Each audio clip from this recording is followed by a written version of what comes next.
You know what's interesting about humans? We're not fast. We can't outrun a gazelle, we can't outclimb a leopard, and we definitely can't overpower a buffalo. But somehow, our ancestors became some of the most successful hunters the world has ever seen. How? The answer lies in something that sounds almost impossible. They would chase animals for days. Not hours, days. And they would do it in some of the hottest, most unforgiving environments on Earth. When I first learned about persistence hunting, I thought it was exaggerated.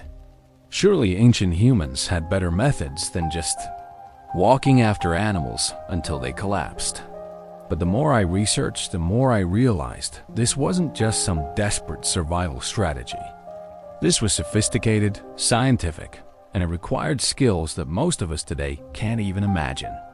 By the end of this video, you'll understand exactly how our ancestors tracked prey across vast distances, how they knew where an animal would go before it knew itself, and why this hunting method shaped not just our bodies, but our brains, and our entire way of thinking. This story takes us to the Kalahari Desert, to the San people who still practice these ancient techniques, and into the minds of hunters who could read the landscape like we read a book. Because what they did wasn't just physical endurance. It was detective work, psychology, and an understanding of nature so deep that it seems almost supernatural. Let's trace this journey together. Chapter 1. The beginning picture of the African savanna about 2 million years ago. Our ancestors, early Homo species, are standing at a crossroads in evolutionary history. The climate is changing. Forests are shrinking. The open grasslands are expanding, and with them, new challenges and new opportunities. These early humans weren't impressive physical specimens by predator standards. They didn't have sharp claws or powerful jaws. They weren't particularly strong or fast. A cheetah could hit 70 miles per hour in seconds. A lion could take down prey 3 times its size. What could these upright apes possibly offer in this competitive environment? The answer started with a simple observation. Animals overheat. Most mammals are covered in fur. It keeps them warm, protects their skin, but it also traps heat. When they run, they heat up quickly. And here's the crucial part. Most animals can't sweat like we can. They pant to cool down, which means they can't pan and run at the same time effectively. Early humans had lost most of their body hair. This wasn't a disadvantage, it was a revolutionary adaptation. Coupled with the development of sweat glands across our entire body, humans became the most efficient cooling system in the animal kingdom. We could regulate our temperature while moving, something almost no other mammal could do as effectively. But this was just the hardware. The software, the knowledge, the techniques, the strategies, that's what we're going to explore.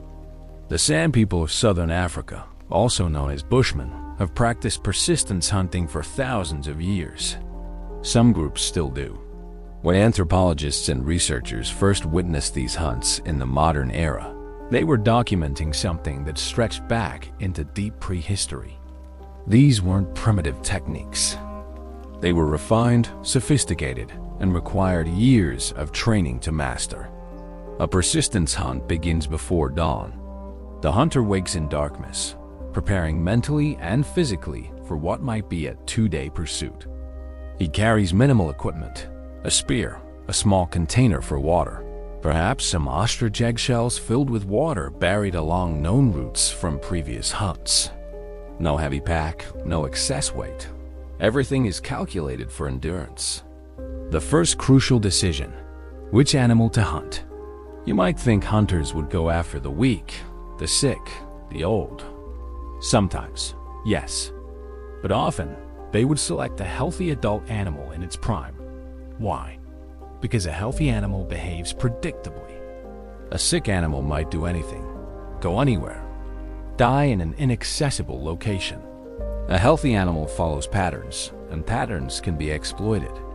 The preferred target was often a kudu, a large antelope, or sometimes a gemsbok. These animals were big enough to feed a family or group, and their behavior was well understood by experienced hunters. As the sun rises, the hunt begins. The hunter spots his chosen animal in a herd. He approaches carefully, not trying to hide completely, but not threatening either. He's announcing his presence, and then he starts to walk toward them. The herd runs. Of course they do. They're fast, and within seconds, they've put hundreds of meters between themselves and this strange, persistent human. But the hunter doesn't stop. He just keeps walking in their direction, maintaining a steady pace. This is where most people misunderstand persistence hunting. It's not about chasing. It's about tracking. Chapter 2. Reading footprints when the antelope disappear over a ridge. The real work begins. The hunter is now following signs that most people would never notice. We're talking about tracks, yes, but it's so much more than just following footprints. A skilled tracker can look at a footprint and tell you not just what species made it, but which individual animal in a herd. They can tell you if it's male or female, approximately how much it weighs, whether it's healthy, and how long ago it passed. They can look at how deep the print is, how the sand or soil has been displaced, and determine the animal's speed and state of mind. Let me give you an example that researchers documented with a sand tracker named Nate. He looked at a set of kudu tracks and said, "This one is limping slightly on the left rear leg. Not from a recent injury, this is old. Maybe from a previous hunt or a fight. This animal will favor rocky terrain where the harder ground is easier on that leg." The researchers were skeptical until they followed the tracks for several hours.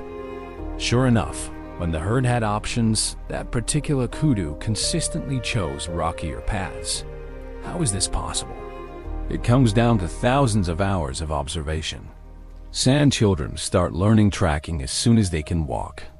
They play games identifying tracks, they follow their parents on hunts, they spend their entire lives reading the landscape.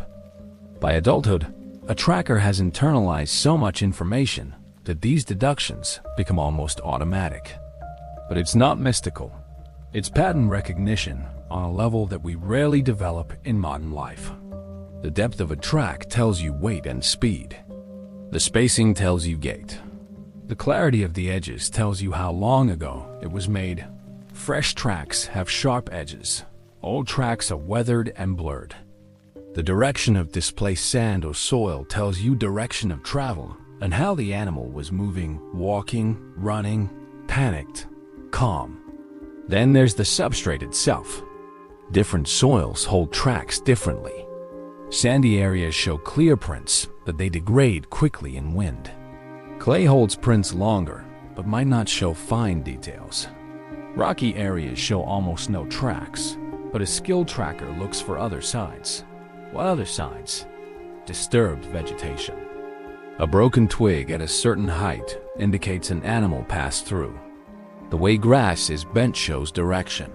Some grasses spring back quickly, others stay bent for hours. A tracker knows every species of grass and how long it takes to recover from being stepped on. Scat, of course, tells you age, diet, and health. Fresh droppings are moist and dark. As they age, they dry and lighten. The contents tell you what the animal has been eating, which tells you where it's likely to go next. Certain plants are found in certain areas. Scent plays a role too. Many animals have scent glands. They mark territory, leave traces. A human nose can't pick up most of these, but a tracker knows where animals rub against trees or rocks, leaving behind oils and scent markers. Then there's the indirect evidence. Disturbed insects. Flies gathering at a certain spot indicate fresh moisture, maybe from an animal's breath or saliva. Birds reacting to something unseen. The alarm calls of one species warning about a predator can tell a tracker that his prey is in a certain area, now stressed and on alert. As our hunter follows his chosen kudu, he's reading all of these signs simultaneously. His eyes scan the ground, yes, but also the vegetation, the horizon, the sky. He's building a three-dimensional picture of where this animal has been and, more importantly, where it's going. Because here's the thing. A truly skilled tracker doesn't just follow. He predicts. If the tracks show an animal was running fast and panicked, it will eventually slow down and look for water or shade. If the tracks show a calm, steady pace, the animal might graze. If it's midday and hot, most animals seek shade. The hunter doesn't need to follow every footprint. He can cut across terrain, intercept the animal's likely path.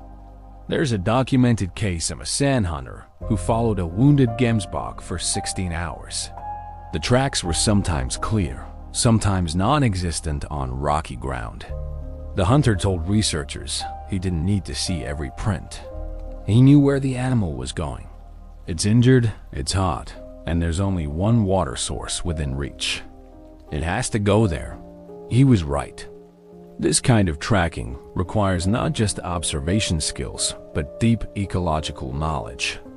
A tracker must know every water source in hundreds of square kilometers, every shade tree that animals prefer, the seasonal patterns of different species, which areas have which plants at which times of year, migration routes, breeding behaviors. It's not enough to know that kudus like certain bushes. A master tracker knows that in the dry season, when those bushes are scarce, kudus shift to eating different plants, which means they'll be in different areas. He knows that a female with a calf behaves differently than a solitary male. He knows that young animals are more unpredictable, older animals more set in their patterns. All of this knowledge is being processed constantly as the hunter moves across the landscape. And remember, he's doing this while maintaining a pace that will eventually wear down an animal that can sprint at 40 miles per hour. The sun climbs higher. The temperature rises. The hunter keeps moving.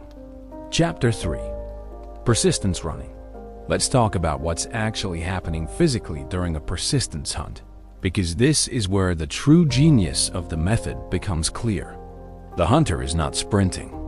He's moving at what we might call a light jog, maybe 6 to 8 kilometers per hour. This is a pace that a trained human can maintain for hours, even in heat. The kudu, meanwhile, can sprint at 60 or 70 kilometers per hour. In any short race, the kudu wins by a huge margin. But here's what most people don't realize. The kudu can only maintain that sprint for a few minutes at most. After a hard run, the kudu has to stop. It has to pant, to cool down, to recover. And during that recovery period, the hunter is still moving forward, closing the distance. The kudu runs again. The hunter keeps coming. The kudu stops to cool down. The hunter keeps coming. This pattern repeats, but it's not an equal exchange. Each time the kudu runs, it generates heat. Each time it stops, it needs longer to cool down because its core temperature has risen. The hunter, sweating efficiently in the direct sun, maintains his core temperature. He's not overheating because his cooling system is working continuously. There's an equation here, almost mathematical. The kudu is spending energy in explosive bursts and accumulating heat debt. The hunter is spending energy at a steady rate and staying thermally balanced. Over time, hours and hours, this equation tilts in the hunter's favor. Researchers who have studied this with modern sand hunters using GPS trackers and temperature monitors found something remarkable. The total distance covered in a hunt might be 25 to 35 kilometers, but the straight line distance is much shorter. The prey runs in arcs and circles, trying to escape. The hunter moves more directly, cutting angles, predicting routes. In terms of actual energy expenditure, the hunter might use less total energy than the prey. The prey's repeated sprints, the panic, the stress hormones flooding its system, all of this is metabolically expensive. But it's not just about temperature and energy. There's a psychological component too. Imagine you're that kudu. You run from a predator. You escape. You stop. You breathe hard. You cool down. You think you're safe. And then, on the horizon, that same upright figure appears again, walking steadily toward you. You run again. You escape again. You stop. And it happens again. This goes on for hours. The sun is high and brutal. you're getting tired. But more than that, you're getting confused, stressed, disoriented. Predators, lions, leopards, they either catch you quickly or give up. This thing doesn't give up. It doesn't follow normal predator rules. Some researchers believe that the psychological stress of being pursued relentlessly by something that doesn't behave, like a normal predator, contributes significantly to the prey's exhaustion.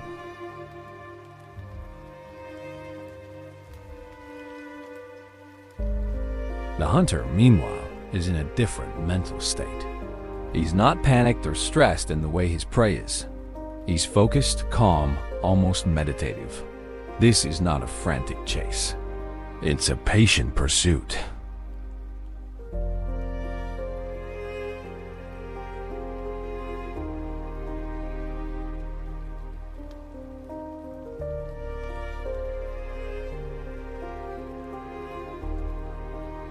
Modern long-distance runners might recognize this mental approach.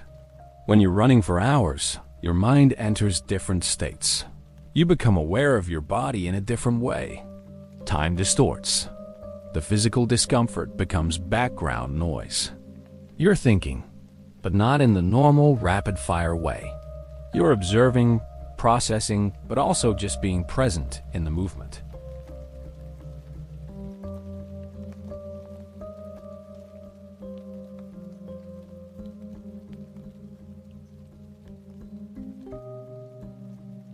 By afternoon, the pattern is becoming clear. The kudu's recovery periods are getting longer. Its runs are getting shorter.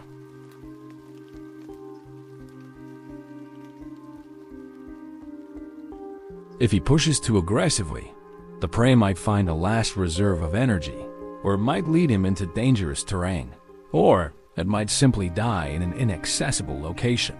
Patience, the hunt is not over. The afternoon heat is intensifying, and this is when the real advantage of human sweating becomes most apparent. Chapter 4. Understanding prey.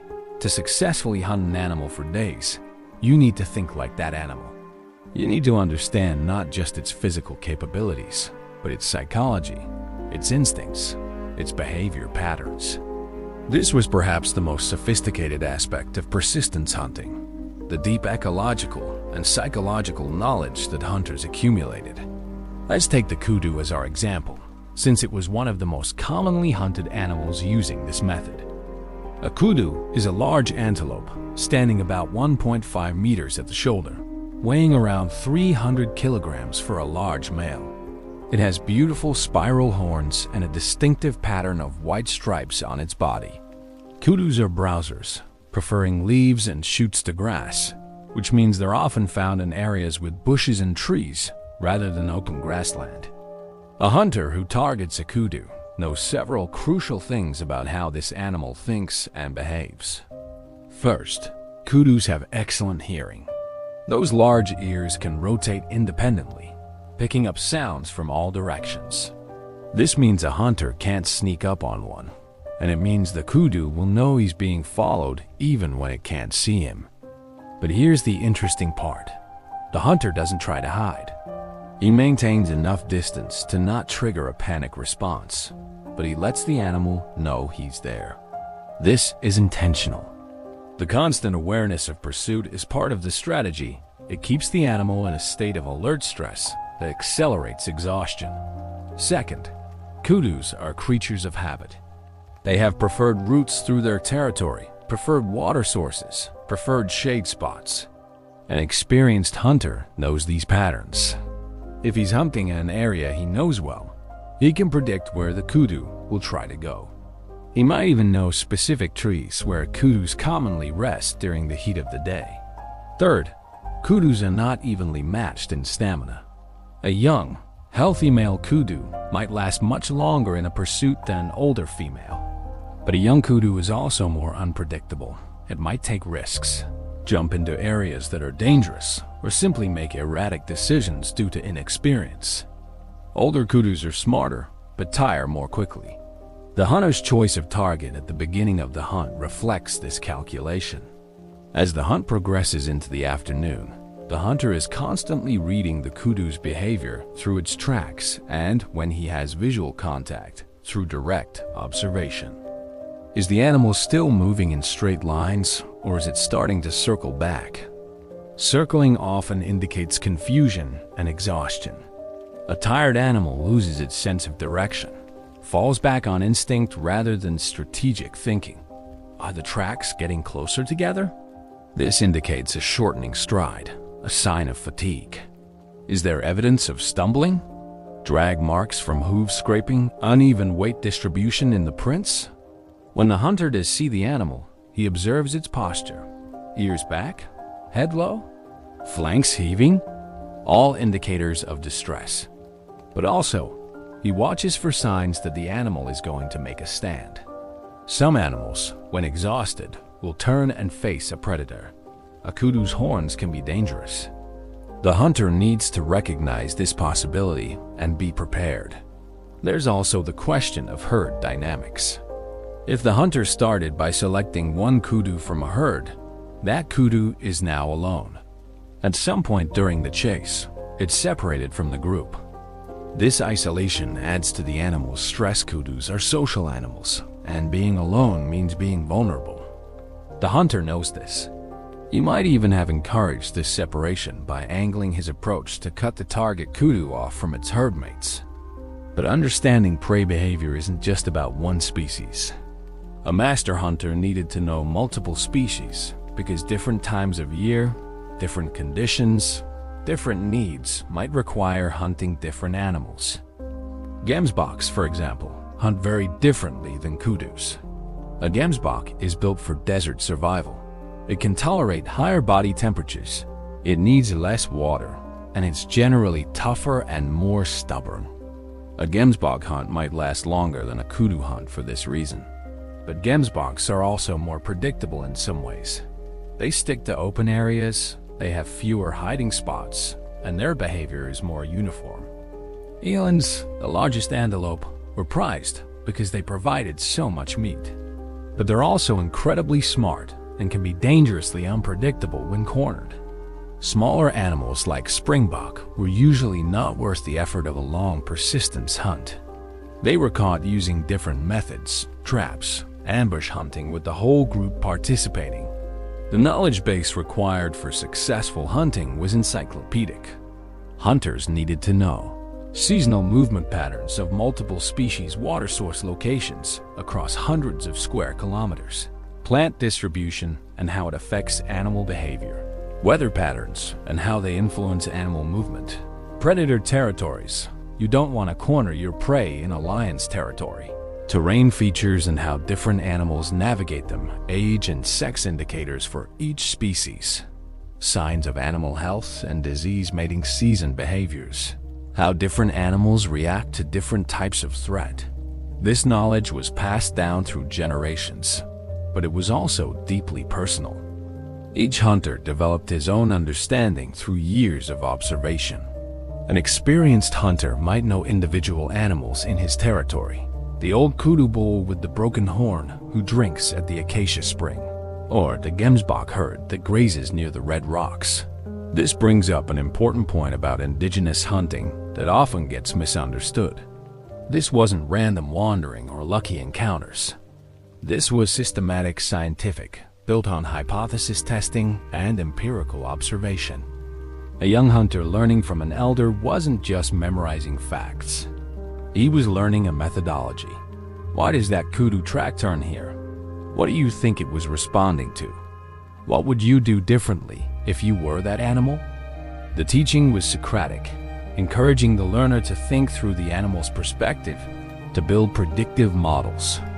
Modern wildlife biologists, when they work with indigenous trackers, are consistently amazed at the accuracy of their predictions. In numerous documented cases, trackers have predicted animal behavior, where an animal would bed down, where it would try to cross a river, when it would abandon a certain strategy with uncanny accuracy. This isn't supernatural. It's expertise developed over thousands of hours of practice, passed down through cultures that had survival-dependent reasons to get it right. As our hunter moves into the late afternoon of the first day, all of this knowledge is being deployed.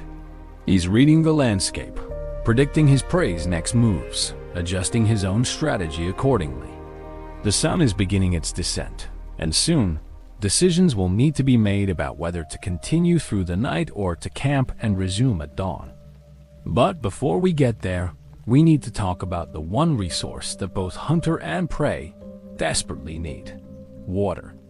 Chapter 5.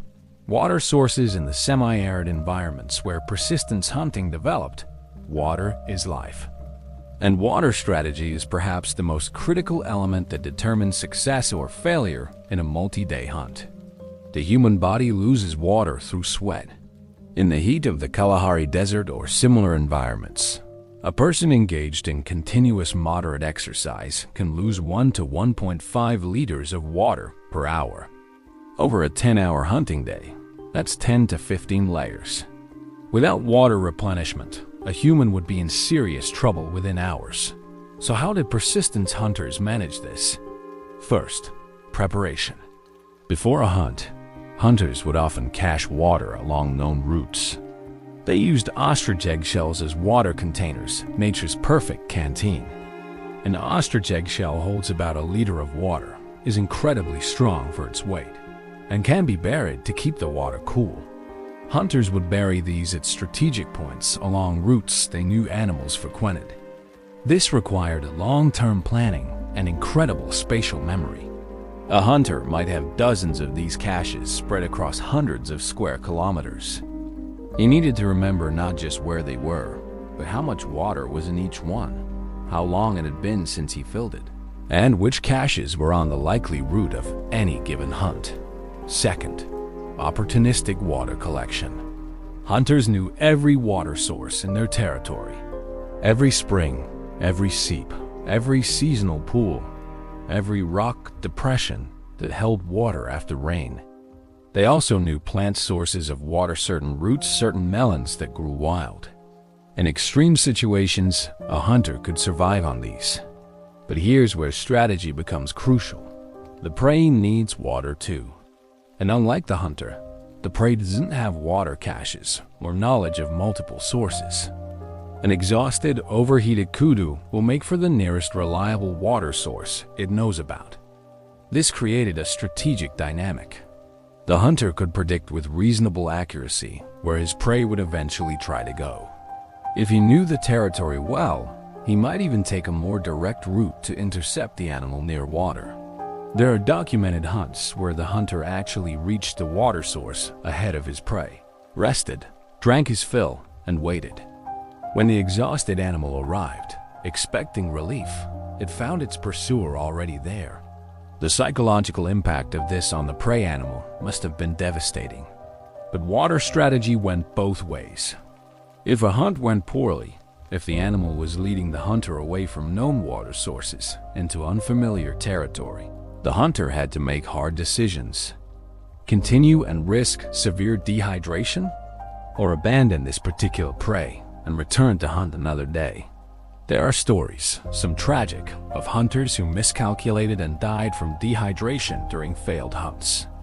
This was a real risk, and it made the knowledge of water sources not just useful, but vital for survival. The Sand People developed sophisticated understanding of desert hydrology. They could read the landscape and identify places where water might be found, even if it wasn't visible. Certain types of vegetation indicated underground water. Animal paths that converged suggested a hidden water source. They also understood water timing. In areas with seasonal rainfall, they knew which water sources lasted longest into the dry season. They knew which dried up first. This knowledge allowed them to predict not just where animals were now, but where they would be forced to go as the season progressed. There's a fascinating aspect of this related to tracking. A thirsty animal behaves differently than one that's well hydrated. Its tracks show it moving more directly toward known water. Its behavior becomes more predictable, more desperate. An experienced hunter could see this in the signs and adjust his strategy accordingly. When researchers studied modern persistence hunts, they found that hunters typically carried minimal personal water, perhaps 1 or 2 liters. This seems insane for a hunt that might last 12 to 20 hours in the heat. But the hunters knew where water could be found. They would drink at sources along the route, just as their prey did. There was also a physiological adaptation at play. People who grow up in these environments and engage in this kind of activity from childhood develop more efficient water retention. Their bodies adapt to function at lower hydration levels. They sweat more efficiently, producing sweat that does maximum cooling with minimum water loss. But even with adaptations and strategic planning, there were limits.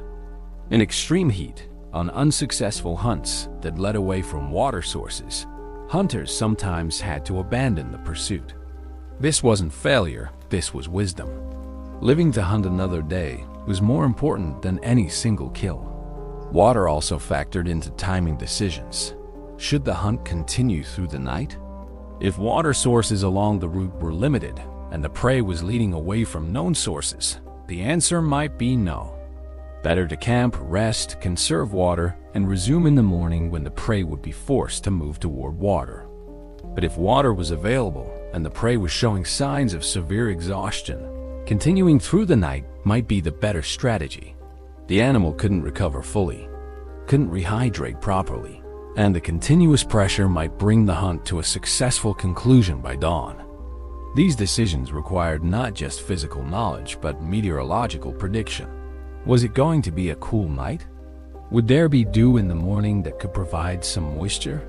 Or would it remain hot and dry? The Kalahari, where much of this hunting tradition continued into modern times, has dramatic temperature swings. Days can reach 40 degrees Celsius, 104 degrees Fahrenheit, or higher. Nights can drop to near freezing. These temperature swings affected everything: animal behavior, water availability, the hunter's own energy and strategy. A cool night was actually an advantage for the hunter. He could continue moving without overheating risk, while the prey, already exhausted, would struggle to maintain body temperature when resting. The prey was caught in a no-win situation. Move and generate heat it couldn't dissipate effectively, or rest and potentially get too cold. As our hunter moves through the late afternoon of day 1, he's constantly calculating water strategy. He knows his next cache is 3 kilometers southwest. He knows there's a spring 5 kilometers in the direction the kudu is heading. He knows his own hydration status. He's thirsty, but not yet dangerously so. He knows from the tracks and sightings that his prey is more desperate. The equation is still in his favor. The hunt continues. Chapter 6. Team Coordination. Although we've been following a single hunter for our narrative, it's important to understand that persistence hunting was often, though not always, a team effort. The dynamics of group hunting added another layer of sophistication to the method. In some documented hunts, 2 or 3 hunters would work together. One would be the primary tracker, the most experienced, the one making the key decisions. The others served multiple roles: backup trackers in case the primary lost the trail water carriers, who could cache more supplies along the route, and crucially relief runners, who could take over the pursuit if the primary hunter needed to rest. This relay strategy was incredibly effective. While the prey animal was being pushed continuously, hunters could rotate, allowing each to recover partially while another maintained pressure. The animal never got full respite, but the hunters did. Communication in the field was done through a combination of calls, gestures, and environmental signs. Hunters developed code-specific bird calls that sounded natural but conveyed information to team members. A particular whistle pattern might mean prey heading northeast or water needed. They also left physical signs for each other: a broken stick pointing in a direction, rocks arranged in a pattern, disturbed vegetation in a specific way. These markers allowed a hunter to communicate with teammates who were hours behind or on parallel paths without any verbal contact. But team hunting was about more than just physical pursuit. It was also about strategy and planning. Before a hunt even began, there might be a discussion. What species to target? What area to hunt? What's the weather forecast looking like? not from meteorologists, but from reading the sky, the wind, the behavior of insects and birds. Who takes what role? There was also tactical coordination during the hunt itself. If hunting in an area with known geography, hunters might split up. One or two maintain direct pursuit, while another moves to cut off an escape route. If the prey is heading toward a canyon, a hunter might race ahead to position at the exit. When the exhausted animal tries to navigate the canyon, it finds a human waiting on the other side. This kind of tactical thinking shows just how sophisticated these hunters were. They weren't just following. They were predicting, planning, outthinking their prey. There's a documented hunt from the 1980s where researchers followed 3 sand hunters pursuing a kudu. The hunters split up after 4 hours. 2 continued direct pursuit while the third angled off, moving faster toward a known water source. He arrived there several hours later, rested, and waited. When the kudu finally arrived, exhausted and desperate for water, it found a fresh hunter waiting. The animal was taken within minutes. Team coordination also extended beyond the hunt itself. Back at camp, others were preparing. If a hunt was successful, fresh hunters would need to go out to help butcher and carry the meat back. In the heat, meat spoils quickly, so speed was essential. Women in the community, though they typically didn't participate in persistence hunts, played crucial roles. They maintained the camp, prepared tools, managed water supplies, and most importantly, they often possessed deep plant knowledge that complemented the hunter's animal knowledge. A successful hunt required a successful community support system. There was also intergenerational coordination. Young boys, not yet old enough to participate in full hunts, would sometimes follow at a distance, learning. They would see how decisions were made, how tracking worked, how the pursuit unfolded. This was education through observation. When hunters returned to camp, successful or not, there would be detailed discussion. What worked? What didn't? What did the animal do that was unexpected? This wasn't just storytelling, it was data collection and analysis. The community was building and refining its collective knowledge base with each hunt. Interestingly, there was also a kind of inter-community coordination, though less direct. Sand groups would sometimes share information about animal movements, water sources, and conditions.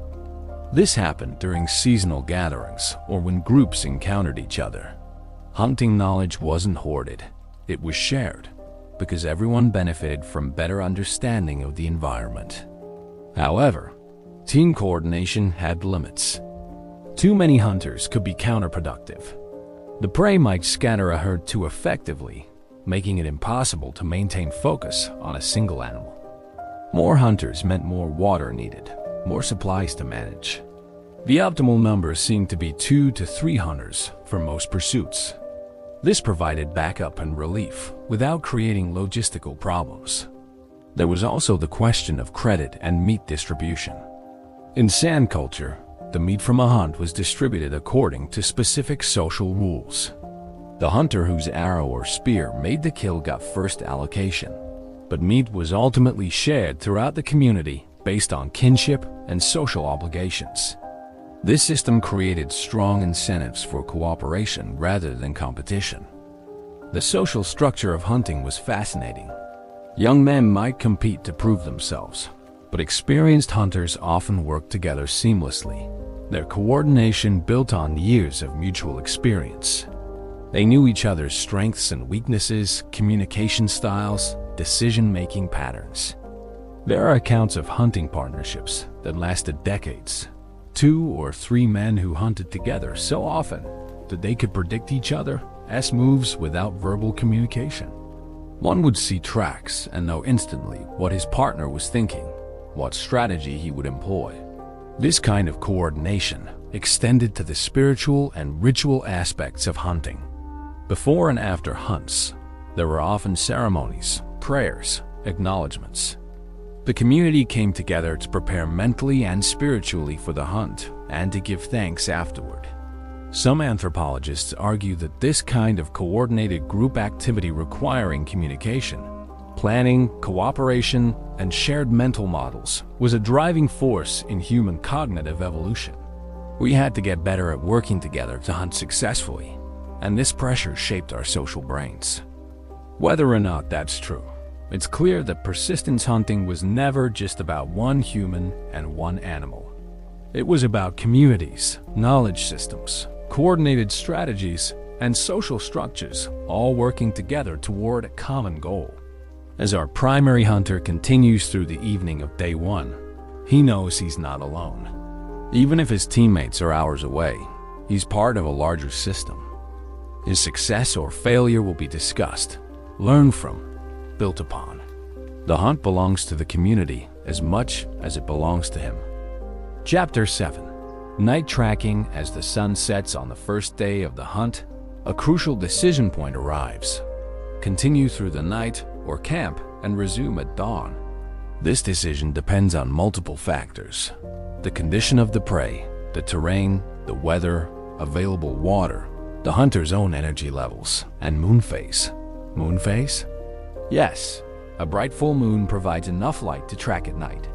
A new moon makes tracking nearly impossible in open terrain and extremely dangerous in rocky or forested areas. Let's say conditions favor continuing.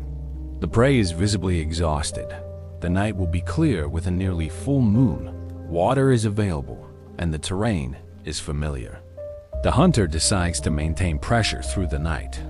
Night tracking is a different skill set entirely from daytime pursuit. In darkness, even with moonlight, the visual information that a tracker relies on is dramatically reduced. Fresh tracks that would be obvious in daylight become nearly invisible. The subtle clues, bent grass, disturbed soil, broken twigs fade into shadow. So how does it work? First, the hunter relies on what he already knows. He's been following this animal for 8 or 10 hours now. He knows its patterns, its preferences, its condition. In darkness, he doesn't need to see every track. He needs to maintain the general direction and verify periodically that he's still on the right trail. The moon provides some light, but it's tricky. Shadows can be deceptive. A rock might look like a print might disappear in shadow. The hunter moves more slowly at night, more carefully. He uses his hands as much as his eyes, feeling tracks in the sand, sensing the depression of a footprint by touch. There's also sound. At night, the landscape is quieter in some ways, louder in others. The daytime wind often dies down. Small sounds carry farther. A hunter can hear his prey moving, the crack of a branch, the rustle of leaves, the sound of hooves on rock. Animals don't usually move silently, and an exhausted animal moves even less carefully than a fresh one. The hunter uses these sounds to maintain general awareness of the prey's location and direction, even when he can't see tracks clearly. But night brings dangers too. Other predators are active. Lions hunt primarily at night. Leopards are nocturnal.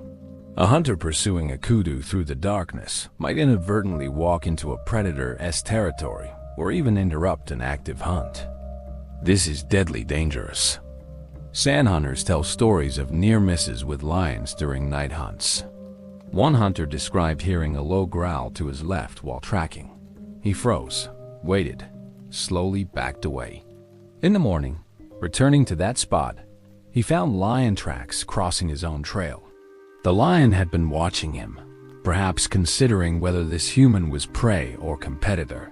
The terrain itself becomes more dangerous at night. A hole hidden in shadow can mean a broken ankle. A cliff edge invisible in darkness can mean death. Rocky areas that are navigable in daylight become treacherous mazes. For these reasons, many hunters preferred to camp at nightfall and resume at dawn. This wasn't weakness, it was strategy. A rested hunter who resumes at first light often has better success than one who exhausted himself, stumbling through darkness. But when the decision was made to continue through the night, there were techniques to manage the risks. The hunter would slow his pace significantly. No more jogging, now it was a careful walk, testing each step. He would stay in open areas when possible, avoiding dense bush or rocky terrain. He would listen constantly, not just for his prey, but for any other sounds. The alarm calls of prey animals that might indicate a nearby predator, the sound of hyenas, the distinctive grunt of a lion. He would also stop periodically to rest, not to sleep, but to sit, listen, observe. In these quiet moments, the landscape reveals things. You can hear animals moving that you wouldn't detect while walking. You can see moonlight reflecting off eyes in the distance, the eye shine that indicates an animal's presence. There's a meditative quality to night tracking that hunters describe. The reduced sensory input, the darkness, the solitude, it creates an altered state of consciousness. Some hunters talk about feeling more connected to the landscape at night, more attuned to subtle signs. Modern neuroscience might explain this. In reduced light, the brain shifts some processing from visual centers to other sensory areas. Hearing becomes more acute, spatial awareness shifts, the sense of touch becomes more sensitive. The hunter is literally processing the world differently than during the day. This is also when spiritual aspects of hunting sometimes became most prominent. Many sand hunters describe night tracking as a time when they felt the presence of ancestral spirits, or when they communicated most directly with the animal they were pursuing. These beliefs weren't separate from the practical aspects of hunting. They were integrated. The spiritual connection kept the hunter focused, motivated, respectful. It reinforced the seriousness of what he was doing, taking a life to feed his people. As our hunter moves through the night, he's experiencing all of this. The moon casts long shadows across the sand. He pauses every half hour or so, kneeling to feel for tracks, listening, watching. He hears his prey occasionally, the sound of movement, the animal breathing hard, trying to rest, but unable to fully because this strange, persistent threat keeps coming. The animal hasn't eaten properly since the hunt began. It's severely dehydrated despite reaching a water source earlier. It's confused, exhausted, stressed beyond anything its instincts prepared it for. The normal predators, leopards, lions, either catch you quickly or give up. This human doesn't follow those rules. Around midnight, the hunter finds where the animal bedded down for a few hours. The impression in the sand is still warm.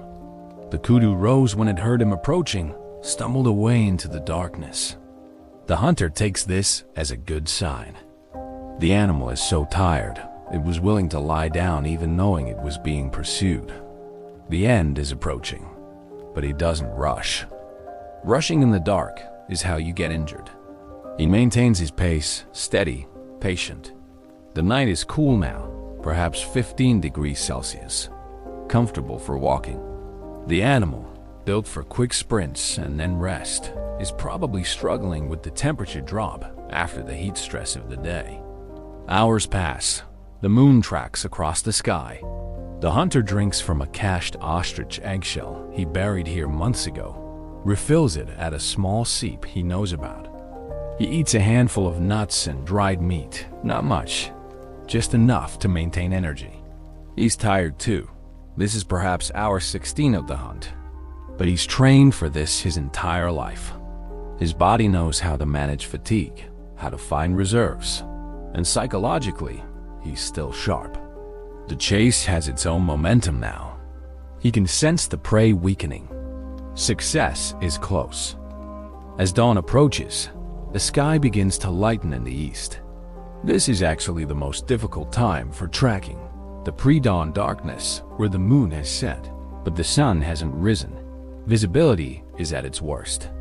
Many hunters would stop here, wait for full light. But if the prey is very close, very tired, this might be the moment to close. The animal is cold from the night, stiff. Its core temperature is low. It won't be able to sprint effectively. This is when vulnerability is highest. The hunter hears something ahead. Movement, labored breathing. He slows, approaches carefully. The sky is getting lighter by the minute. Shapes are emerging from darkness. And there, 50 meters ahead, he sees the silhouette of the kudu. It's standing, swaying slightly, head low. It knows he's there, but it doesn't run. It's watching him, but it's at the limit of its endurance. The hunter stops. This is a critical moment. He's been careful not to think too much about this moment during the long pursuit. Thinking about the kill can make you impatient, can cause mistakes. But now it's here. The hunt is about to enter its final phase. Chapter 8. Wound Tracking. Before we get to the final approach and the kill, we need to understand another crucial tracking skill: following wounded animals. This is relevant because in many persistence hunts, the animal wasn't pursued until it dropped from heat exhaustion. Instead, it was wounded with a spear or an arrow, and then tracked until the wound and exhaustion combined to bring it down. The Sand people, like many indigenous hunters, used poison on their arrows. This wasn't just any poison. It was specifically formulated from beetle larvae, plants, and sometimes snake venom. The poison was slow-acting, designed not to kill quickly, but to weaken the animal gradually. Why slow-acting? Because a quick-acting poison might cause the animal to flee in panic, die in an inaccessible location, or even become dangerous if it went into a death frenzy before the poison took full effect. A slow poison allowed the hunter to continue tracking while the animal gradually weakened. The combination of poison and persistent pursuit was devastating. When an animal was wounded, whether with a poisoned arrow or a spear thrust, the nature of tracking changed slightly.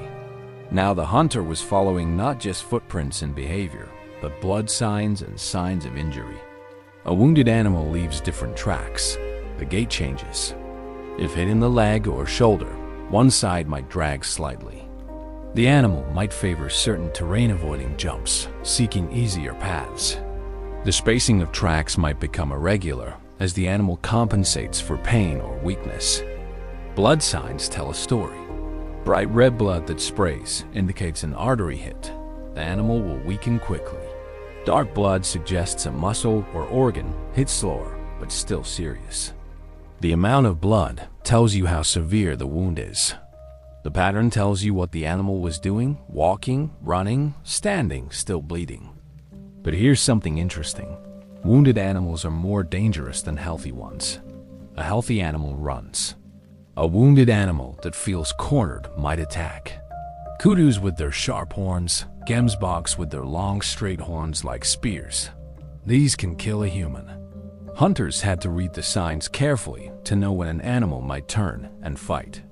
There are documented cases of hunters being injured or killed by wounded prey. This wasn't common, but it was a real risk, and it made the final approach something that required both courage and caution. Tracking a wounded animal also required understanding how different wounds affected behavior. A lung shot would cause the animal to seek water obsessively. The blood in the lungs creates desperate thirst. A gut shot would cause the animal to seek shade, and stillness moving hurts, so the animal tries to lie down. A muscle wound might not be immediately debilitating, requiring longer pursuit. The poison added another variable. As it entered the bloodstream, the animal would become progressively weaker, more disoriented. The hunter could see this in the tracks: more stumbling, more frequent rests, changes in direction that made no sense strategically. Sand hunters describe being able to tell how long until the poison would fully incapacitate the animal based on where it was hit, how much poison was on the arrow, and the size and species of the animal. This wasn't guesswork. It was accumulated knowledge from hundreds of hunts. There was also an ethical dimension to this.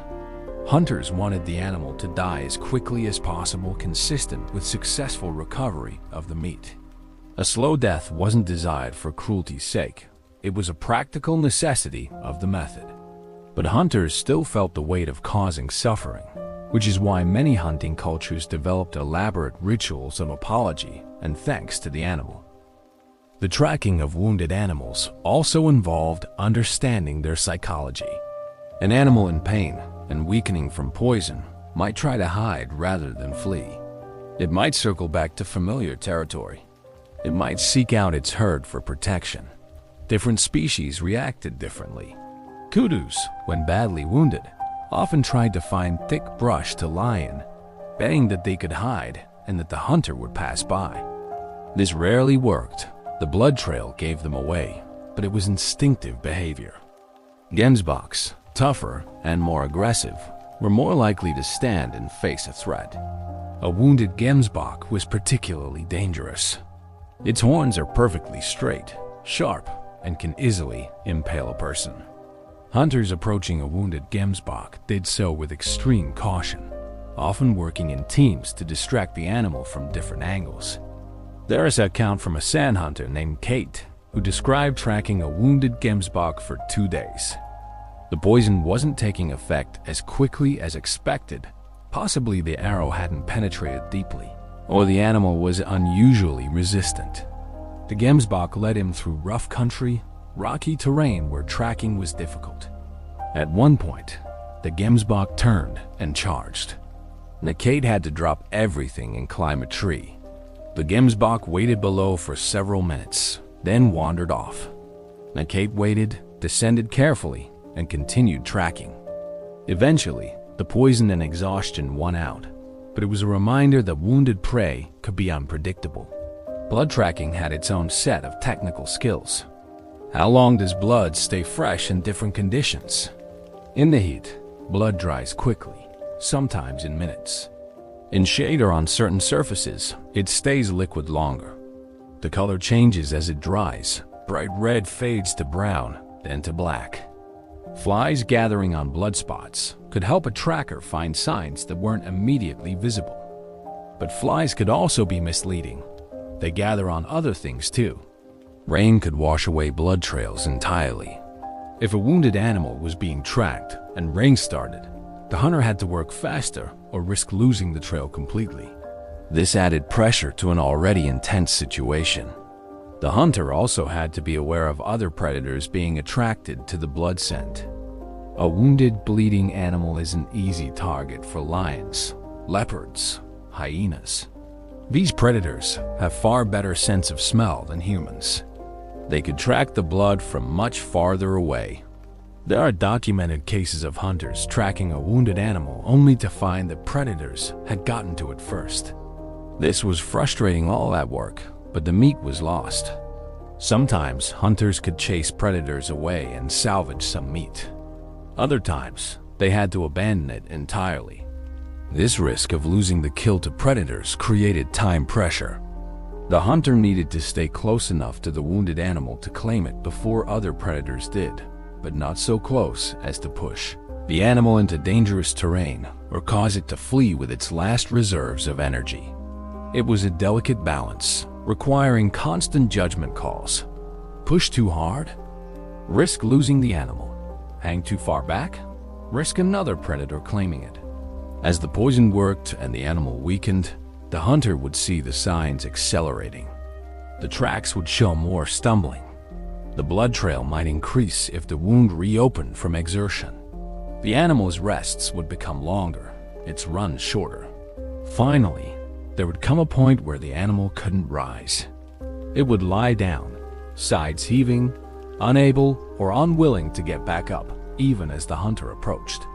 This is where we are with our kudu. The pre-dawn light is growing stronger. The animal is standing but barely. It's been pursued for roughly 18 hours, covering approximately 30 kilometers in its attempts to escape. It's severely dehydrated, exhausted, and if it was wounded with a poisoned arrow earlier, the poison has now done its work. The hunter can see all of this. He's perhaps 40 meters away. The animal is watching him, but not running. This is the moment that requires the most respect, the most careful approach. Chapter 9. Final Pursuit. The space between hunter and prey has collapsed. After hours, perhaps a full day or more of pursuit, the distance is now measured in meters, not kilometers. But this final approach is perhaps the most dangerous part of the entire hunt. The hunter is exhausted too, make no mistake. 18 hours of continuous tracking and movement, even at a sustainable pace, takes a toll. His legs are tired, his mouth is dry, his mind has been processing information non-stop.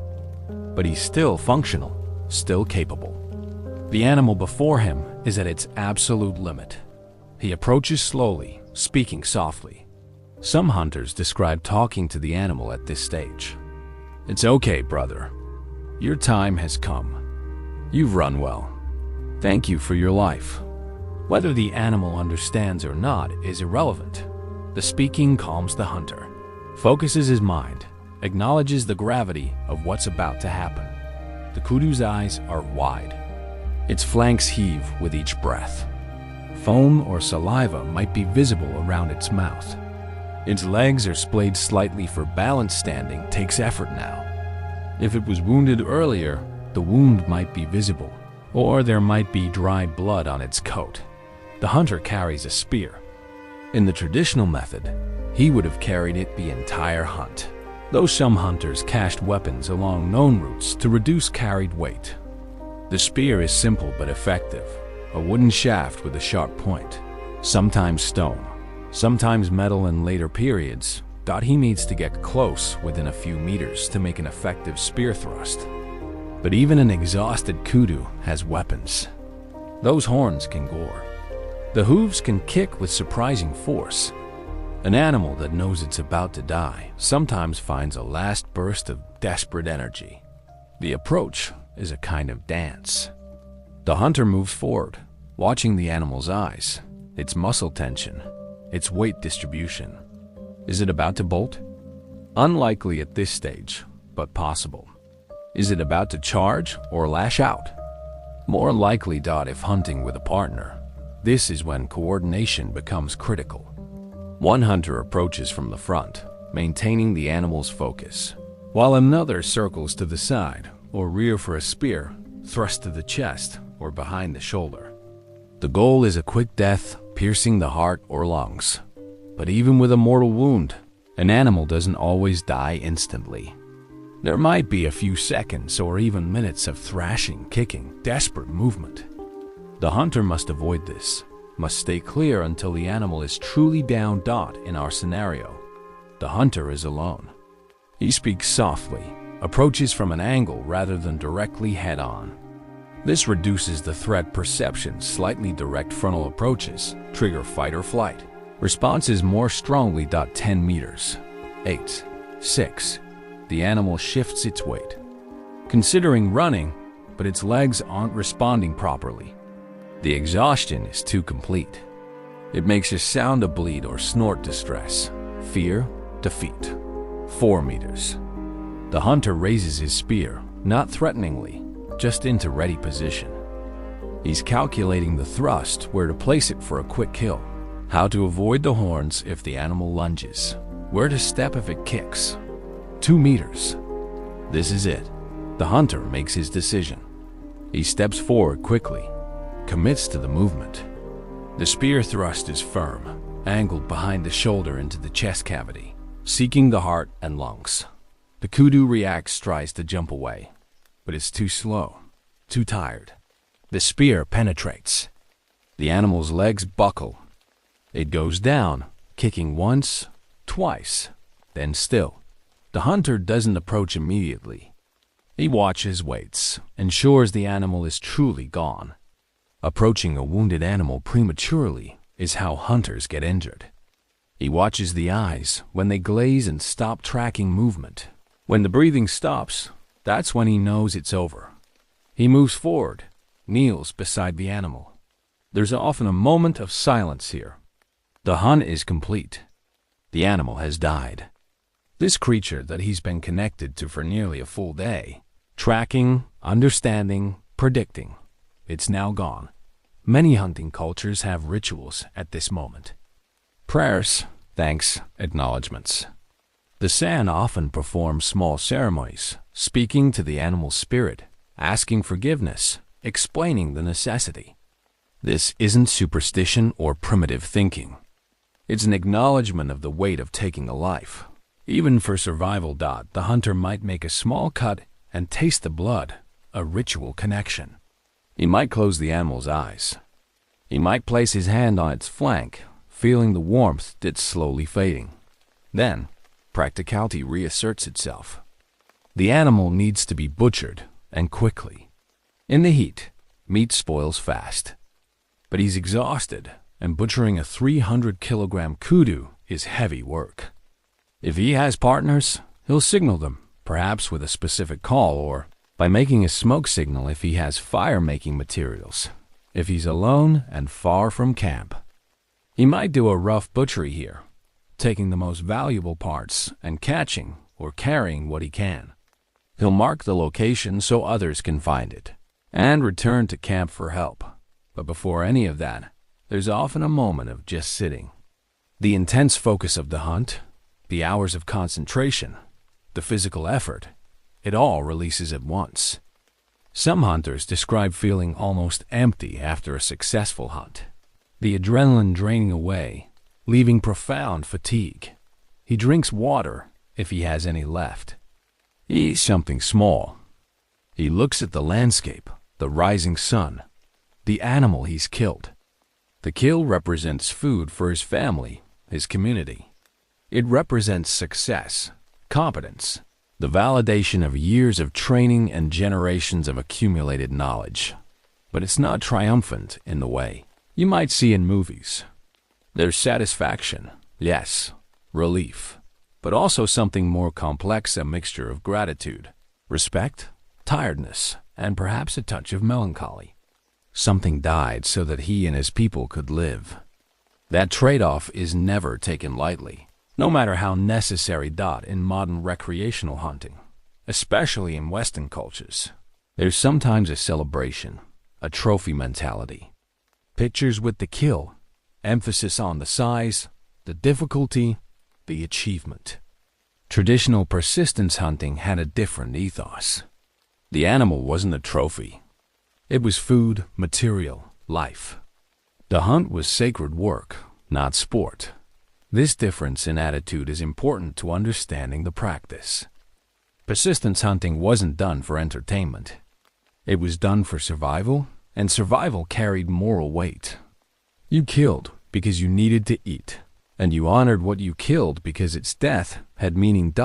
As the sun rises fully, illuminating the landscape in golden light, our hunter begins the practical work of field butchery. But inside, he's still processing the hunt, the long hours, the connection to this animal. The successful conclusion: the hunt is over, but its impacts on the hunter, on his community, on the continuing transmission of knowledge are just beginning. Chapter 10. Sacred Kill. The moment after the kill is sacred in ways that modern industrial food systems have made us forget. When you buy meat in a grocery store, it's abstracted, plastic-wrapped, bloodless, disconnected from the animal it came from. But when you spent a day and a night pursuing an animal, tracking its every move, understanding its behavior, feeling connected to it in a very real way, and then taking its life, that's a different experience entirely. Sand hunters describe a complex mix of emotions at this moment. There's pride. Yes, this was skilled work successfully completed. There's relief the hunt didn't fail. The time and effort wasn't wasted. There's gratitude, this animal will feed people. But there's also genuine sorrow and respect for the life that was taken. This isn't sentimentality. It's a philosophical and spiritual recognition that taking a life is serious business, even when necessary. The animal was a conscious being with its own drives, fears, and will to live. It fought hard to survive. It deserves acknowledgement for that struggle. Many hunting cultures developed elaborate rituals around the kill. These served multiple purposes: psychological, social, spiritual, and practical. Psychologically, rituals help hunters process what they've done. Killing, even for survival, can be traumatic. Humans have empathy. We can imagine the animal's suffering. Rituals create a framework for dealing with that empathy while still allowing the necessary act of hunting. Socially, rituals reinforce community values. They say, we don't kill casually. We kill with intention, respect, and purpose. They teach young hunters that this work is serious, that it carries responsibility. Spiritually, Rituals often involve asking the animal's spirit for forgiveness or thanking it for giving its life. Whether you believe in animal spirits or not, these practices serve to maintain a respectful relationship between humans and the natural world. Practically, rituals often encoded useful information. Rules about how to butcher, what parts to use how to distribute meat. These were often embedded in spiritual practices, ensuring their transmission and adherence. The San have specific protocols. When a hunter makes a kill, he often doesn't eat the meat himself or eats only specific parts. The choicest cuts go to elders, to family, to those in need. This distribution system ensures that hunting success benefits the community, not just the individual hunter. There are also rules about waste. Every part of the animal that can be used should be used. Meat, obviously, but also hide for leather, bones for tools, sinew for binding and cord, horns for various implements. Even stomach contents might be examined for information about what plants the animal had been eating. This complete utilization isn't just about efficiency. It's about respect. If you've worked this hard to take an animal's life, wasting any part of it is an insult to the animal and to the effort expended. The butchering itself is skilled work. It needs to be done quickly in the heat, but also properly. Different cuts for different purposes. Some meat will be eaten immediately. Some will be dried into biltong for preservation. Organs might be cooked right there. The liver, the heart shared among hunters present. If the kill is far from camp, the work is especially challenging. How much can be carried? What should be taken first? The hunter has to make decisions about this. Usually, the most valuable parts, organ meats, the backstrap, haunches, are taken first. The rest might be cached, covered with branches to protect from vultures, to be collected later. The meat needs to be transported, which is exhausting work on top of the exhausting hunt. A full-grown kudu provides perhaps 100 to 150 kilograms of usable meat. That's too much for one person to carry, especially someone already fatigued from a long hunt. This is where community support comes in. When a hunter returns to camp with news of a successful kill, others go out to help. Fresh, rested people hike out to the kill site, help with butchering and transport. The work is shared, as the meat will be shared. There's often a celebration when the meat arrives at camp. Not a wild party, but a communal meal, a sharing of the success. Storytelling is important. The hunter recounts the hunt, describes the animal, explains the tracking decisions he made. This is entertainment, yes, but it's also education. Young hunters learn from these stories. The community's collective knowledge grows. Elders might offer commentary. Yes, kudus often go to that area in this season. Or, next time, try approaching from the east. The wind is better. The hunt becomes a teaching opportunity. Its lessons extracted and preserved. If the hunt was unsuccessful, and many were, there's no shame in that. A hunter who pursued an animal for a day and lost, it isn't mocked. He still contributed to the collective knowledge. That animal was unusually strong, or the terrain in that area is more difficult than we thought. Failed hunts still provide information. This attitude toward failure is important. Hunting is uncertain. Environmental conditions vary. Animals vary. Luck plays a role. A culture that punishes hunting failure would discourage people from attempting difficult hunts. But a culture that sees every hunt as a learning opportunity encourages skill development and risk-taking when appropriate. The meat from a successful hunt might feed a community of 20 or 30 people for several days. In a subsistence economy, this is significant. It means children are well-fed, nursing mothers have nutrition, elders are cared for. The successful hunt ripples through the community in concrete ways. But perhaps the most sacred aspect of the kill isn't the rituals or the distribution. It's the knowledge that this is how humans have lived for tens of thousands of years. The hunter holding the spear, standing over the kudu, is connected in an unbroken line to ancestors who did exactly this in these places or similar places. Back into the deep past. That connection to history, to ancestors, to the land, to the cycle of life and death. That's the truly sacred element. In a modern world where many people feel disconnected from nature, from their food, from any sense of deep time, traditional hunting maintains something ancient and essential. It's not romantic to say this. It's not about noble savages or primitive purity. It's simply recognizing that for most of human history, this is what we did. We tracked animals, we understood them deeply. We took their lives with respect and purpose. And we fed our people. The skills involved, the physical endurance, the tracking ability, the ecological knowledge, the psychological understanding of animal behavior, the social coordination. These weren't optional extras. They were the core curriculum of human life. And in learning these skills, in practicing them and passing them down, humans became who we are. Our bodies adapted for endurance running. Our brains grew larger to process complex tracking information. Our social structures evolved to support cooperative hunting.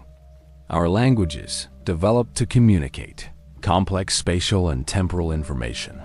Persistence hunting wasn't just a way to get food. It was a force that shaped human evolution, human culture, human psychology.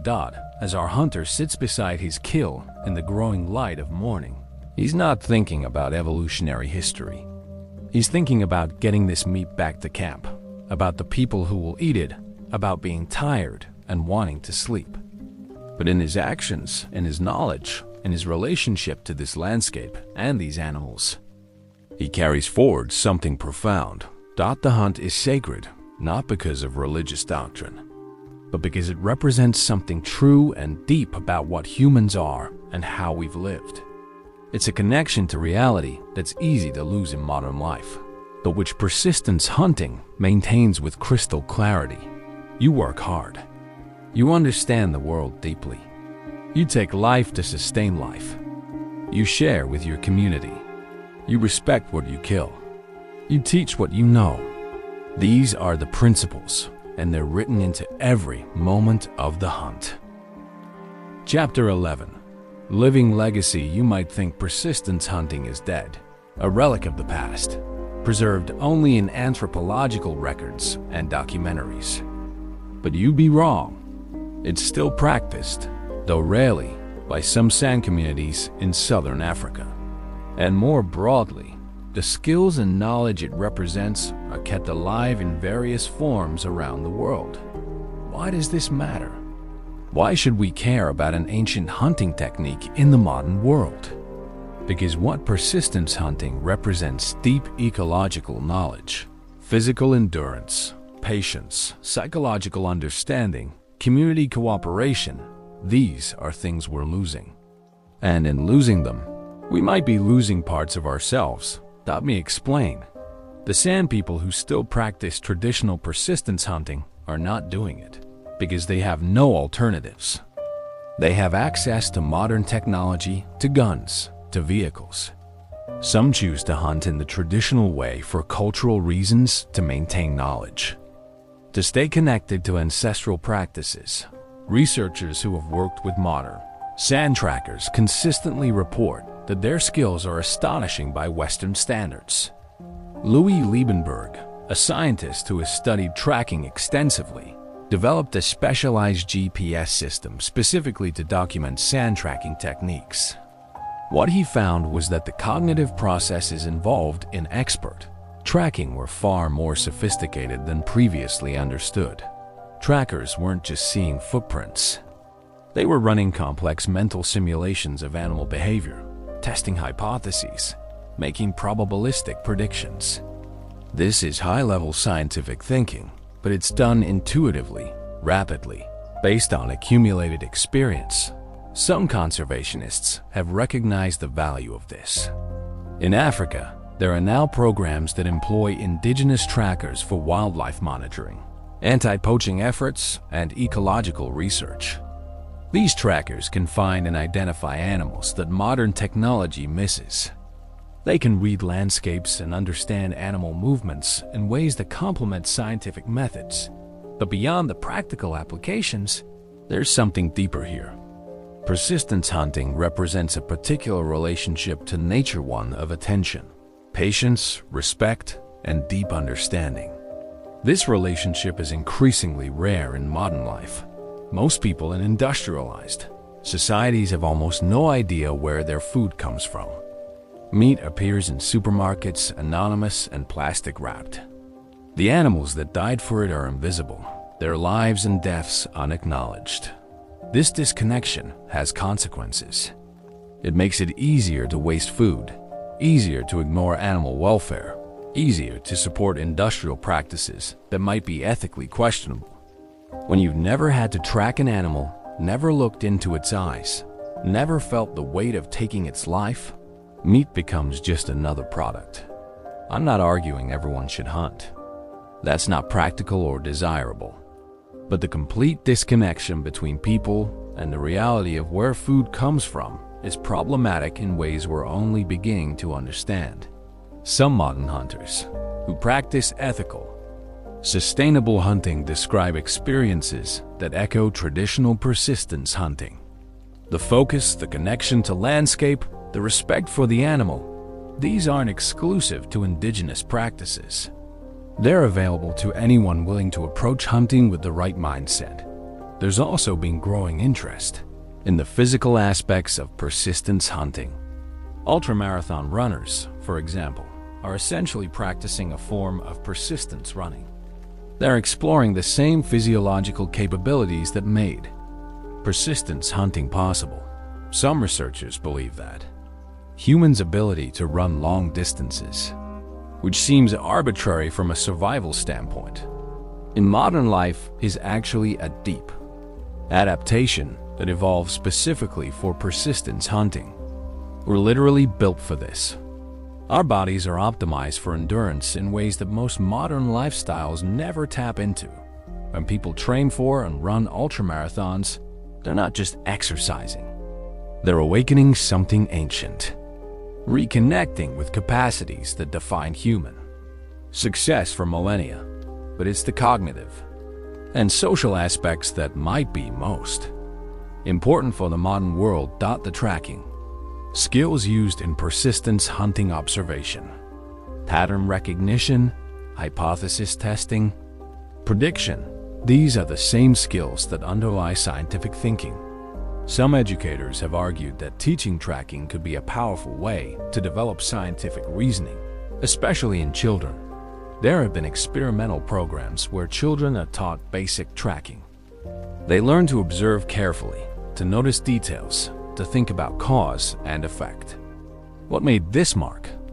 How long ago? Where might the animal have gone? These are scientific questions, and answering them requires scientific thinking. The social cooperation required for successful persistence hunting: communication, role specialization, shared goals, distributed knowledge. These are the same things that make modern teams effective. There might be lessons here for how we organize work, how we solve complex problems that require multiple perspectives and skills. The patience and endurance of persistence hunting stand in stark contrast to modern cultures. Emphasis on instant gratification and quick results. The hunter who can pursue an animal for 20 hours without giving up has something many modern people lack: the ability to persist in the face of frustration, to delay gratification, to trust in a process even when immediate results aren't visible. These psychological capacities, grit, resilience, patience, are increasingly recognized as important for success in almost any field. Maybe understanding how they were developed and maintained in traditional hunting cultures could inform how we cultivate them today. There are also lessons about knowledge transmission. In San culture, hunting knowledge isn't taught through formal schooling. It's learned through observation, practice, storytelling, and gradual mentorship. Young hunters learn by watching, by making mistakes, by listening to stories, by gradually taking on more responsibility. This model of learning hands-on, experiential, socially embedded is very different from modern classroom education. Some educators argue it's more effective for certain kinds of knowledge. There's been a revival of interest in apprenticeship models. In learning by doing, that echoes traditional knowledge transmission, but perhaps the most important legacy of persistence hunting is the reminder that humans are capable of remarkable things when we develop and use our natural capacities that we can run for hours. We can read landscapes like books. We can understand animal behavior with astonishing precision. We can cooperate in complex ways. We can persist through discomfort and fatigue. We can connect deeply with the natural world. These aren't superhuman abilities possessed only by indigenous hunters. These are human abilities, part of our shared evolutionary heritage. They're dormant in most modern people, but they're dot when we see a sand tracker following an animal across featureless sand. Reading signs invisible to untrained eyes, we're not seeing a different species. We're seeing what humans can do when they develop certain skills to a high level, and that's inspiring. It suggests that perhaps we're capable of more than our current lifestyles allow us to express. That the boredom, the disconnection, the sense that something is missing maybe, these feelings come from not using capacities we evolved to use. I'm not romanticizing traditional life. Subsistence hunting is hard, uncertain, and dangerous. Infant mortality was high, life expectancy was short, medical care was limited. There are very good reasons why most humans now live in ways that don't require tracking animals for days through the desert. But maybe there's a middle ground. Maybe we can maintain modern medicine, technology, and comfort while also reconnecting with some of these deeper human capacities. Maybe we can live in cities but still spend time developing attention, patience, physical endurance, ecological knowledge. Some people are trying to find this balance. There's a growing movement of people learning primitive skills, fire making, tracking, wild plant identification, not because they plan to live off the land, but because these skills connect them to something real and ancient. There are tracking schools now in various countries where people can learn the basics of what sand hunters spend lifetimes mastering. Students report that learning to track changes how they see the world. They notice things they never noticed before. A walk in the woods becomes rich with information rather than just scenery. There are long-distance running communities that explicitly connect their practice to persistence hunting heritage. They're not hunting animals, but they're exploring the same physiological and psychological territories their ancestors explored. There are programs teaching children ecological knowledge through hands-on experience rather than just books, learning to identify plants, to understand animal behavior, to read weather patterns. These programs often report that children become more engaged, more curious, more capable of sustained attention. All of this suggests that the legacy of persistence hunting isn't just historical. It's alive and adaptable. The specific practice might be rare, but the capacities it developed and the knowledge it generated remain relevant. There's also a conservation angle. As the world faces ecological challenges, climate change, habitat loss, species extinction, we need people who understand ecosystems deeply, who can read landscapes, who can think long-term. Indigenous knowledge systems, including the knowledge embedded in hunting practices, offer perspectives that Western science is only beginning to appreciate. For decades, conservation efforts often excluded indigenous peoples, seeing them as obstacles to preservation. But increasingly, conservationists recognize that indigenous peoples often understand local ecosystems better than outside experts.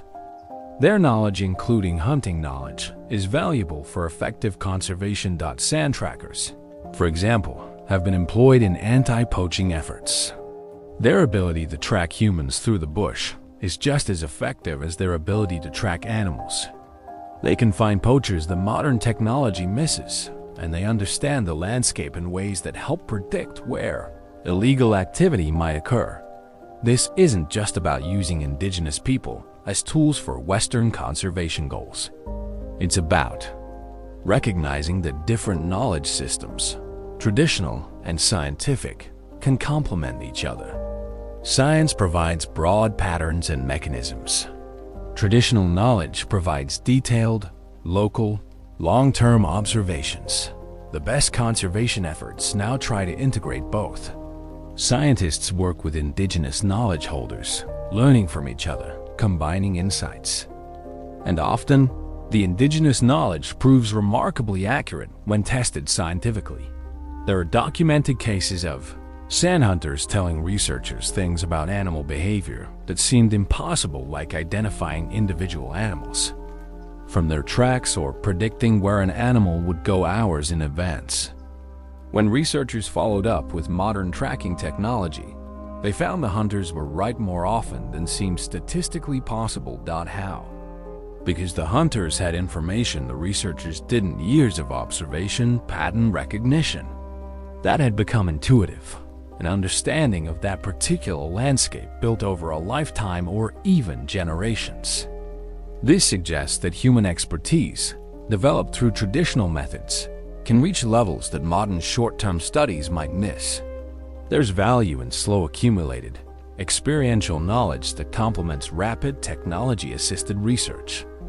But beyond the practical applications, beyond conservation and education, there's something existentially important about preserving these practices and knowledge systems. They remind us of who we are. For 95% of human history, we lived as hunter-gatherers. Agriculture is only about 10,000 years old. Industrial civilization is only about 200 years old. The internet, the technology I'm using to write this, is only decades old. Our bodies, our brains, evolved for a different life. Not better or worse, just different. A life of movement, of close observation of nature, of small communities, of immediate connection between effort and survival.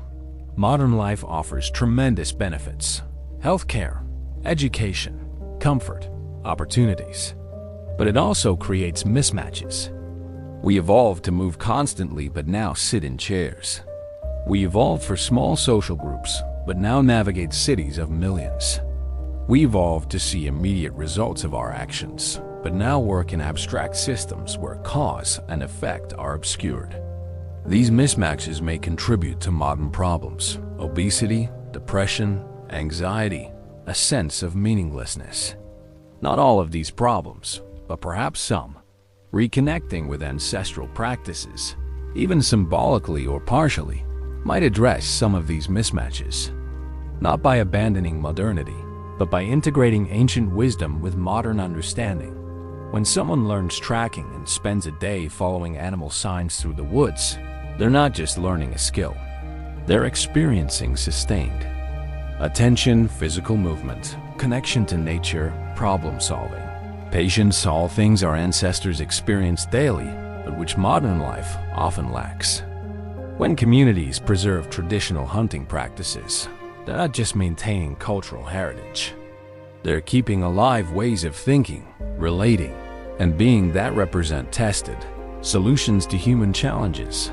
These practices survived for thousands of years because they worked. They helped humans thrive in diverse environments. The knowledge they generated is real, valuable, worth preserving, and interestingly, modern science keeps validating aspects of traditional knowledge that were once dismissed. Traditional ecological knowledge about plant properties often proves correct when tested pharmaceutically. Traditional understanding of animal behavior often proves accurate when tested scientifically. Traditional land management practices often prove sustainable when analyzed ecologically. The persistence hunters who could track an animal across featureless sand weren't using magic. They were using sophisticated observational skills, pattern recognition, and probabilistic reasoning. Basically, they were doing science just without the formal framework we call the scientific method. This suggests we should be humble about what we know and don't know.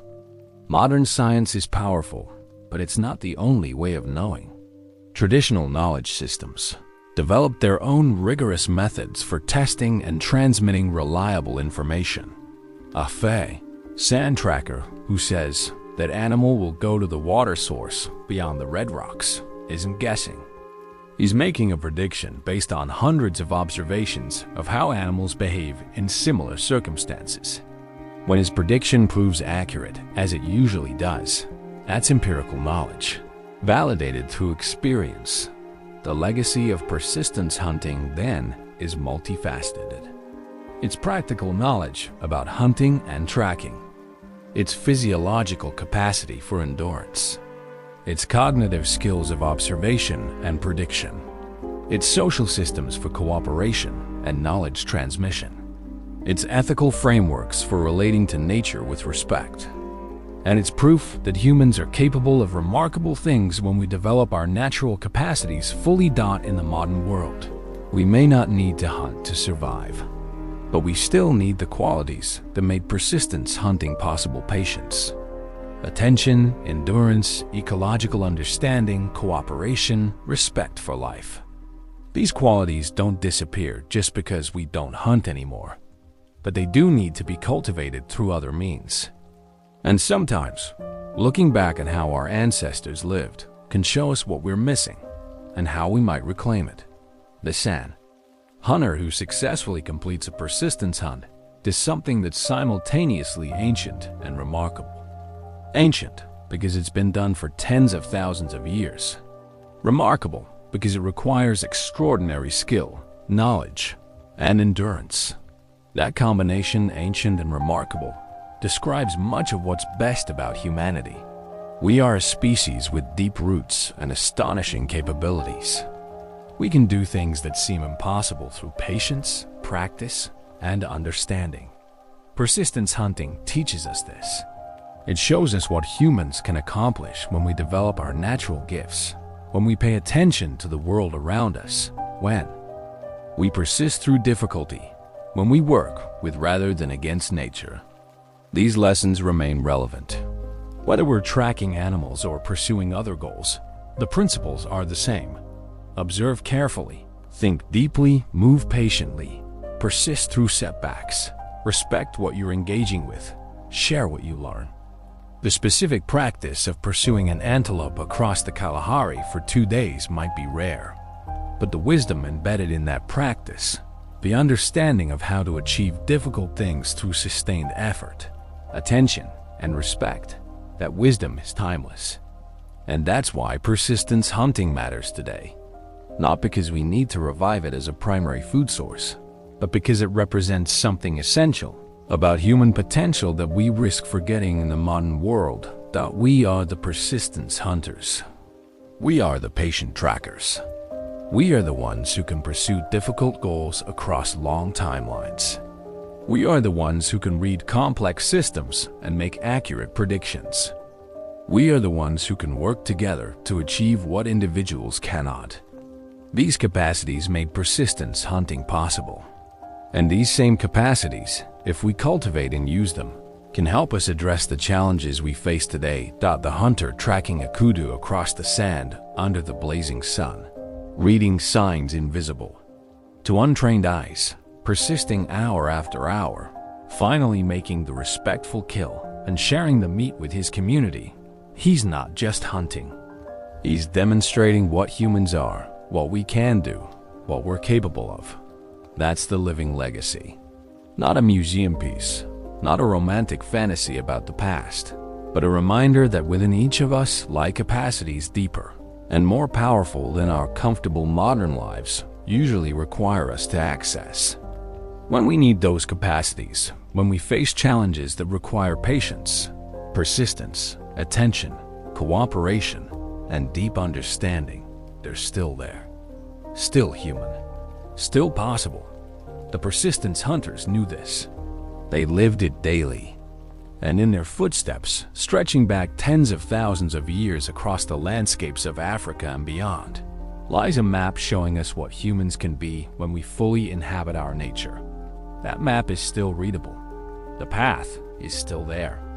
And the journey, though different now in form, continues. We are still the hunters. We are still the trackers. We are still the ones who persist. The hunt goes on. The legacy lives. And somewhere in the Kalahari today, a hunter might be following tracks in the sand, continuing a practice as old as our species, keeping alive knowledge that defines what it means to be human.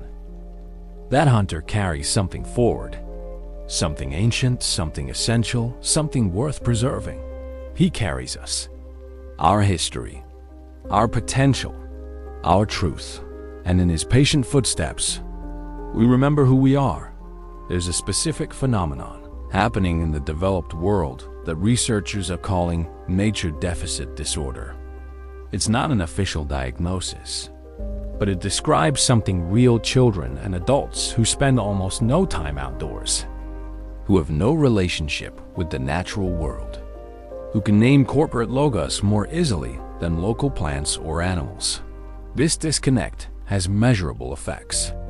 Studies show that children who spend more time in nature have better attention spans, lower stress levels, better problem-solving skills, and more creativity. Adults who regularly spend time outdoors report better mental health, lower anxiety, and greater life satisfaction. What does this have to do with persistence hunting? Everything. The skills required for persistence hunting: sustained attention, patience, reading subtle environmental cues, physical endurance, understanding complex systems. These are exactly the capacities that nature exposure develops. When children play in the woods, tracking animals, even just trying to get close to squirrels or birds, they're developing the same neural pathways that made persistence hunting possible. Modern education increasingly happens indoors, on screens, in abstract symbolic systems. This has value. Literacy, numeracy, and digital competency are important. But we may be losing something equally important: the ability to pay sustained attention to the physical world, to read nonverbal information, to think in spatial and temporal terms that extend beyond the immediate. Persistence hunter needed to think. This animal was here 3 hours ago, moving in that direction at that speed. Based on the terrain ahead, the water sources, the time of day, and typical behavior patterns, where will it be now? This is complex predictive modeling, done intuitively, based on empirical observation. How many modern students develop this kind of thinking? We teach statistical modeling and computer simulation, which is valuable.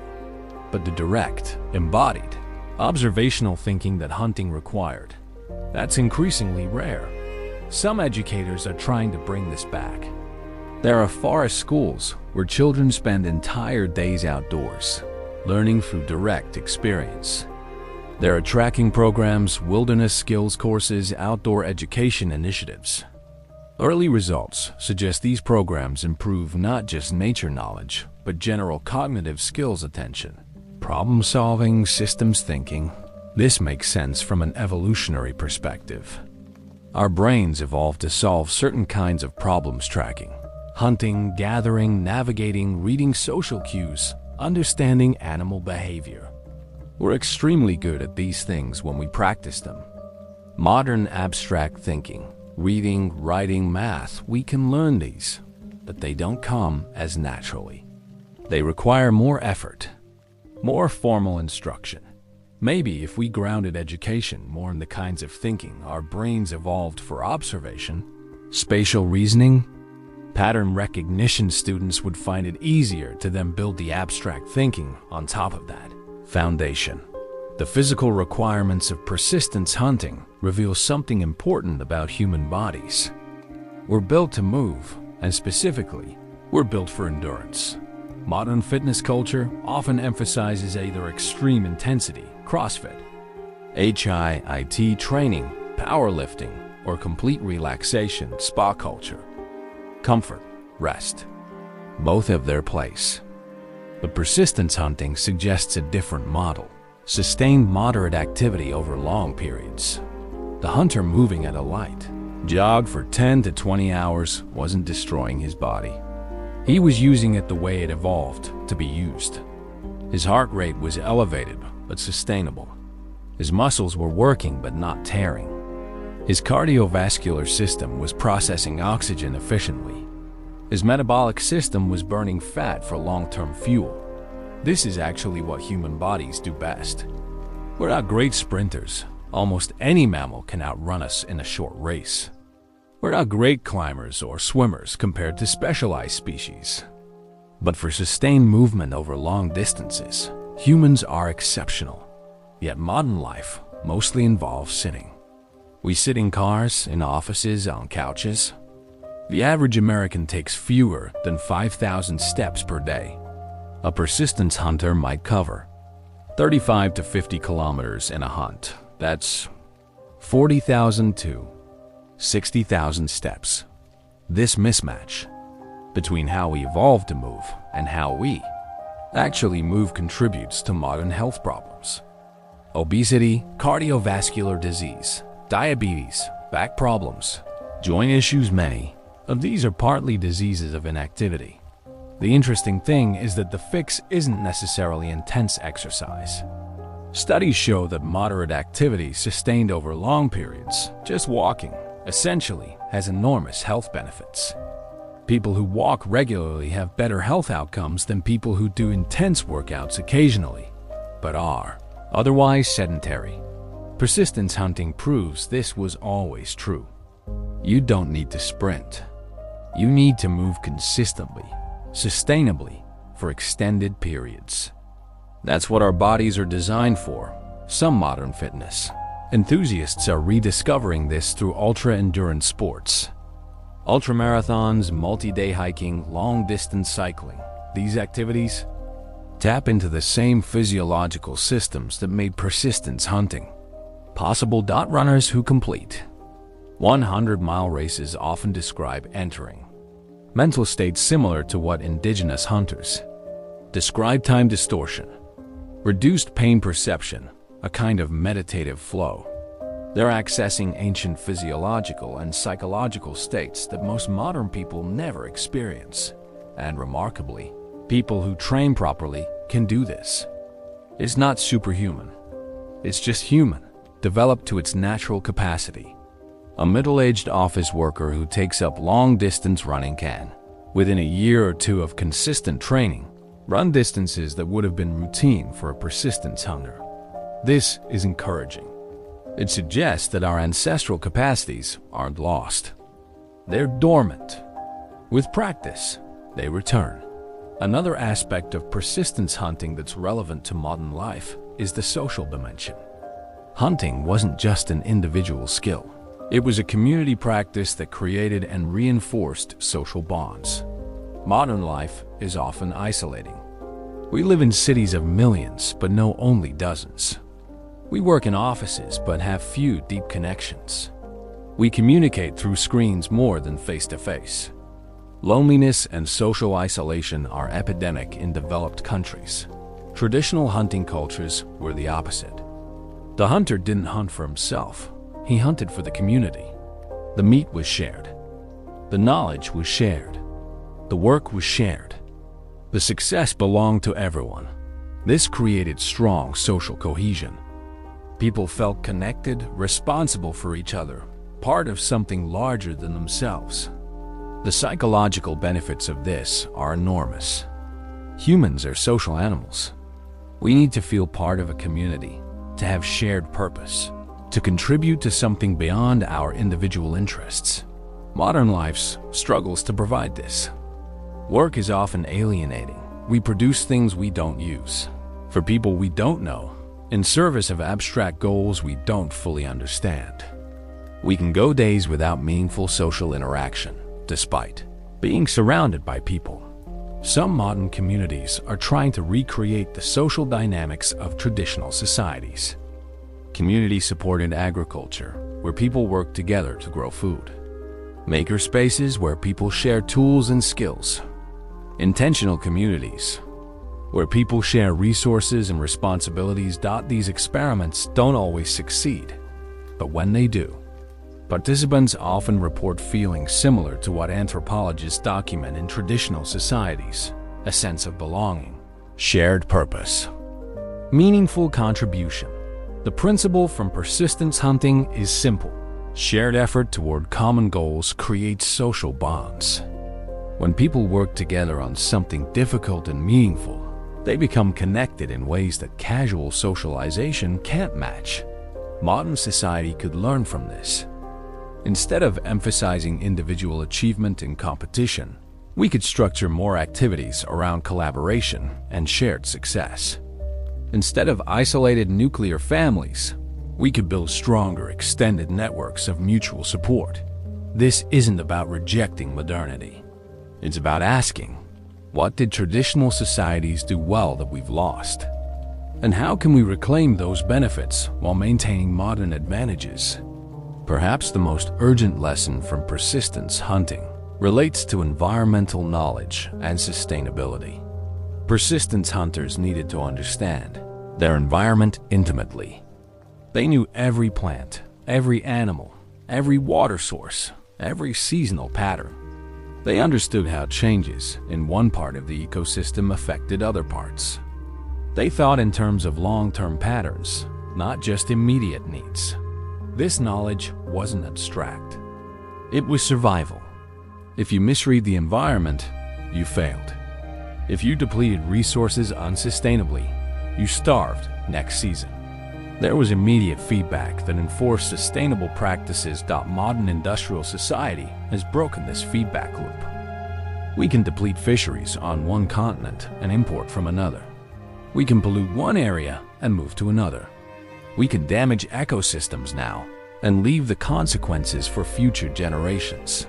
This has led to the environmental crisis we face: climate change, habitat destruction, species extinction, resource depletion. These are problems of disconnection. We're too far removed from the natural systems we depend on to see the damage we're causing until it's severe. Traditional ecological knowledge, including the knowledge embedded in hunting practices, offers a different model. It's based on long-term observation, sustainable use, and understanding that human survival depends on ecosystem health. There's increasing recognition in environmental science that indigenous knowledge needs to be part of conservation solutions. Indigenous peoples often manage landscapes more sustainably than modern industrial approaches. Their traditional practices, refined over generations, often prove ecologically sound. For example, many indigenous hunting cultures had strict rules about what could be killed, when, and how much. These rules seemed arbitrary to outside observers, but often encoded sophisticated sustainable harvest principles. Don't kill nursing females. Don't deplete an area completely. Give populations time to recover. Use everything you take. These principles, when tested by modern ecology, usually prove correct. The populations remained stable. The ecosystems remained healthy. The resources remained available generation after generation. Compare this to modern industrial hunting and fishing, where the goal is maximum extraction for profit. Fish populations collapse. Large mammal populations are decimated. Ecosystems are disrupted. Then we try to fix it with regulations and management, often unsuccessfully. Maybe the issue is fundamental philosophy. Traditional hunters saw themselves as part of the ecosystem, dependent on its health. Modern industry sees nature as a resource to be exploited, separate from human systems.